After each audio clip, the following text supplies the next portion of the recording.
seldom spoken about in the ufology community. However, sitting deep under an ice shelf of this isolated part of Antarctica lies one of the greatest mysteries on Earth. This is known as the Wilkesland Gravity Anomaly.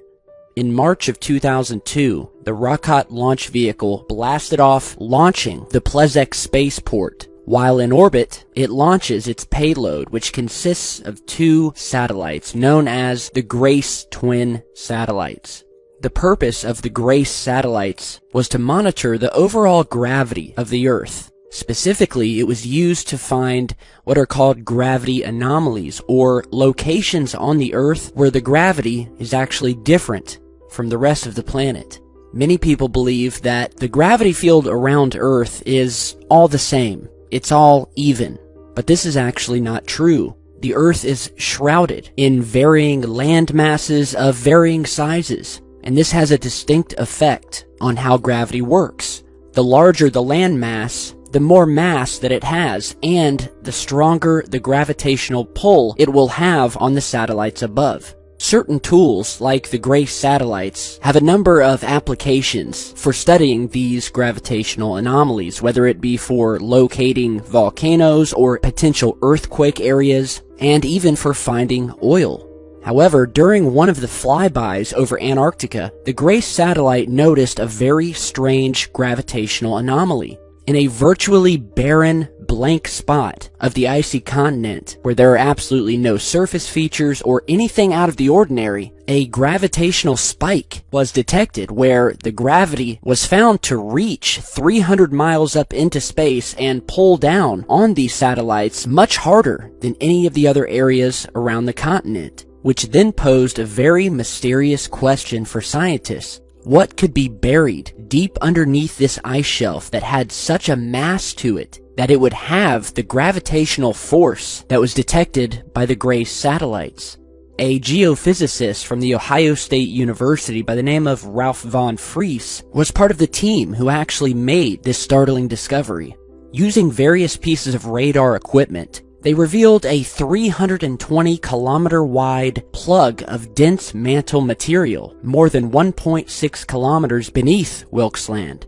This mass concentration, or mascon, can be caused by an upswelling of denser material from the Earth's mantle after a massive impact. So this was their first clue, that this very well could be a massive impact crater of some sort. Ralph von Friese is quoted as saying, "If I saw this mascon signal on the moon, I'd expect to see a crater around it." When they looked at the airborne radar images of the area, they found what they say looks like a crater, a circular ridge some 500 kilometers wide running around the mascon. It could be the biggest impact crater found on Earth.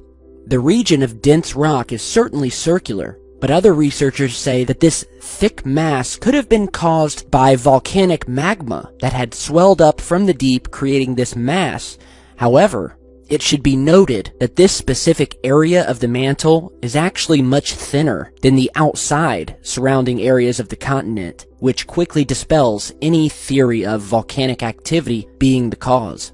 Aside from identifying this 300-kilometer-wide mass buried deep underneath the ice, they also found that this object was actually inside of a much larger ring-like structure, visible in radar images of the land surface beneath the Antarctic ice cap. So if this were to be an impact crater, whatever caused it is still sitting dead center of it. To this day, scientists unfortunately have no idea or way to discover what exactly is buried deep under this thick ice shelf. Using the current tools and satellites at their disposal, they can only note that whatever is buried there is so large that the gravitational pull on the Grace satellites was like nothing they had ever seen before, especially from a continent like Antarctica. This continent has been shrouded in a mystery of its own for years now.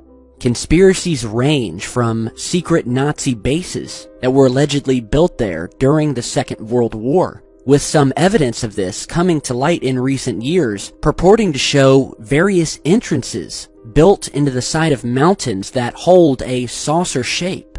and are not to mention at a very high altitude, which begs the question, how exactly would you enter these entrances without something that could fly and that was the same shape as the entrance itself? After the Soviet collapse in 1991, the KGB released previously classified documents that shed light on the infamous Operation High Jump, which revealed that the United States Navy sent numerous expeditions to Antarctica for mysterious purposes. Operation High Jump, officially titled the United States Navy Antarctic Developments Program, was a United States Navy operation back in the 1940s organized by Rear Admiral Richard E. Byrd. The operation commenced on August 26, 1946 and ended in late February 1947. The task force contained over 4,000 men, 13 ships, and 33 aircraft. Even though the public reason for the operation was to, quote, establish the Antarctic Research Base, Little America, many believe its true purpose was to investigate an entrance found toward the center of the continent that may have led to an inner Earth. Much of this information has come from Mr. Byrd himself, with tales of having his Navy fleet attacked by saucer-shaped craft that burst out of the icy oceans, nearly destroying his entire fleet before finally escaping. Admiral Byrd was later quoted as saying that our primary threat here on Earth isn't the Russians, but from something located down near the South Pole that have the capability of attacking North and South America at will and with very little warning. Some have theorized that the lost continent of Atlantis may be hidden under the thick icy shelves of the continent. Whatever your theory is, one thing we know for sure is that Antarctica has long been an enigma of the research community and will continue to be for the foreseeable future. And what exactly is buried deep below the surface of Wilkes Land? Unfortunately, we may never know. For more information, be sure